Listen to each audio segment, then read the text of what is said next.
right, so we're going deep on the name 50 Cent today. Yeah. So, you know the rapper, of course, but did you know there was like a first 50 Cent?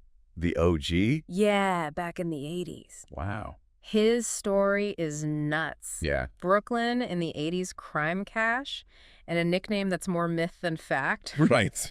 We're going through an excerpt from Wikipedia all about Kelvin Darnell Martin, All right. ready to unpack it all. Absolutely. Kelvin Martin's story is fascinating, where true crime and like pop culture collide. Yeah. Makes you think about how these legends get started, especially in a place like 80s Brooklyn. For sure. So picture this Fort Greene, Brooklyn, back when it was a little rough around the edges, Really? Yeah, Kelvin Martin, young guy, building his reputation. But it's that nickname 50 Cent that really sticks. Yeah. And the funny thing is, nobody seems to know for sure where it came from. That's right. A total mystery. Right. Some say he got the name because he'd rob anybody. Didn't matter if they had $1 or $100. Wow.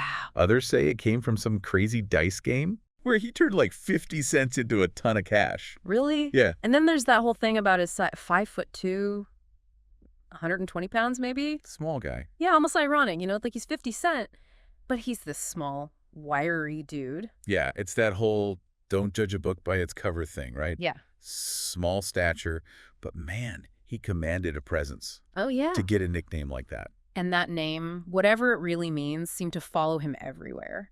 Rikers Island, back and forth between the Bronx and Brooklyn, a real product of his environment, Yeah. Especially with his grandmother, Irene Martin, raising him for a while. You can just feel that 80s Brooklyn in his story. Yeah, you get a real sense of the time and place. Yeah. And the more you learn about Kelvin Martin, the more mysterious he gets. All those stories about his nickname just make him even more legendary. Yeah. It makes you wonder if it was all intentional, like he was creating this myth around himself. Huh. So this is where the story gets a little dark. October 20, 1987, Kelvin shot in his girlfriend's building in Crown Heights. He fought for his life for 4 days at Kings County Hospital, but... Tough. Yeah. That's the reality of that world. Julio Wimo Acevedo ended up serving about 10 years for manslaughter in Kelvin's death. Yeah. It's a reminder that actions have consequences, even in a chaotic world like that. It's heavy stuff, but Kelvin Martin's story, it didn't end with his death. It blows on. Yeah, fast forward to 2012, a documentary comes out called The Infamous Times, Volume 1, the original 50 Cent. I've seen that. That says something, right? Definitely. This guy's life, short as it was, it still has an impact even decades later. And that's the big question, isn't it? Why does Kelvin Martin's story still resonate with us? Right. Is it the name, the mystery, the violence?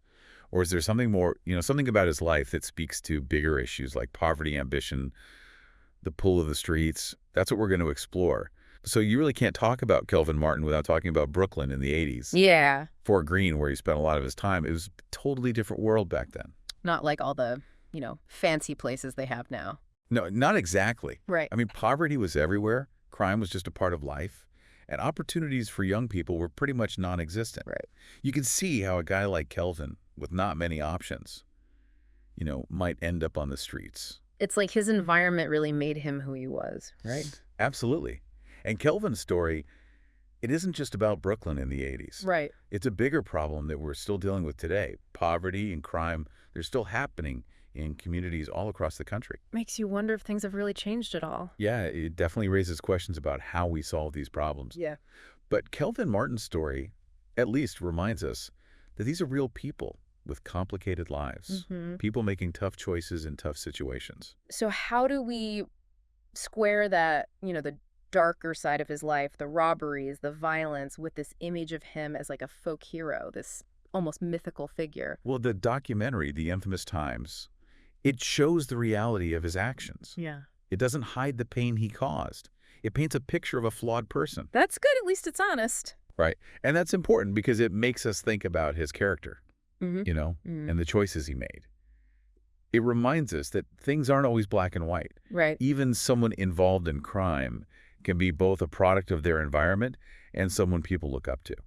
And that nickname 50 Cent, that adds a whole other layer to it. Yeah. It went from being just a street name to a symbol of, being notorious and surviving. It's wild how that name became like a stamp of approval on the streets, like you were someone to be reckoned with. Right. And then you have the rapper, 50 Cent, who saw something of himself in Kelvin's story Oh, yeah. and took on that name. Talk about a legacy. That name became a legend on the streets and then a hip-hop icon. It just goes to show you the power of a name and how it can change meaning.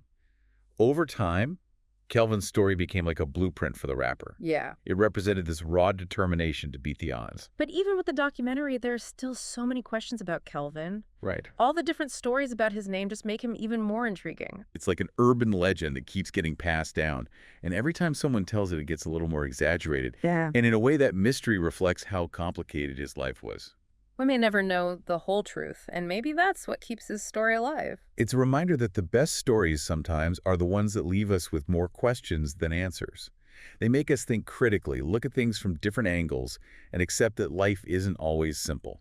So we've got this fascinating guy, Kelvin Martin, but his story, it's not all sunshine and roses, you know? What's the big takeaway here? Why should anyone outside of Brooklyn even care about this? You know, it's funny.